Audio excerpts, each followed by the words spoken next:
جناب محمد اشفاق بھٹی صاحب اسلام آباد، السلام علیکم۔ ہم آپ کے ممنون ہیں کہ آپ نے ہماری ویب سائٹ پر یاد فرمایا۔ آپ کا سوال موصول ہوا، جواب حاضر۔ آپ نے پوچھا کہ برائے کرم کوئی ایسی حدیث بتائیں جس میں حضور صلی اللہ تعالی علیہ وسلم نے کسی مخصوص درود شریف کی تعلیم فرمائی ہو۔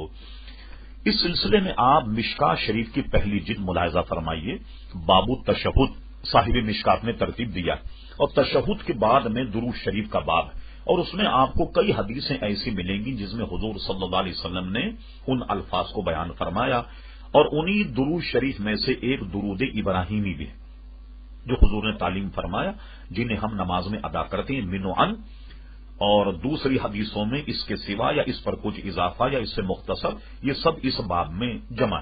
نبی کریم صلی اللہ علیہ وسلم نے اپنے دہن اپنی زبان سے جن درود شریف کی تعلیم فرمائی، بعضوں کا خیال ہے کہ وہ صرف اور صرف درود ابراہیمی، حالانکہ ایسا نہیں۔ صحیح ستہ میں درود شریف کے باب میں جو کتاب الصلاۃ میں یہ باب موجود ہے، کئی حدیثیں اس میں بیان کی گئیں۔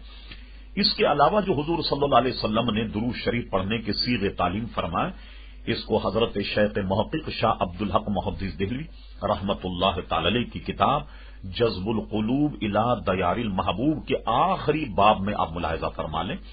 شیخ محقق نے وہ ساری حدیثوں کو ایک جگہ جمع کر دیا جو نبی کریم علیہ السلام کے دہن اور آپ کی زبان سے ادا ہوئی اور آپ نے امت کو تعلیم فرمایا۔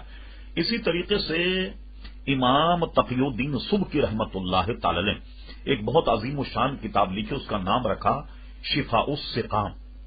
اس شفاء السقام کے آخری باب میں بھی امام تقی الدین سبکی، جو شافعی مذہب رکھتے تھے اور اکابر شوافہ سے ان کا تعلق ہے، انہوں نے بھی اپنی کتاب شفاء السقام میں ان تمام درود کے صیغوں کو نقل فرمایا جو نبی کریم صلی اللہ تعالی علیہ وسلم نے تعلیم فرمایا۔ ان دونوں کتابوں کا ملاحظہ فرما لیجئے، یا مشکات شریف کتاب الصلاۃ کی درود شریف کا جو باب جو چیپٹر ہے اسے آپ ملاحظہ فرما لیجئے۔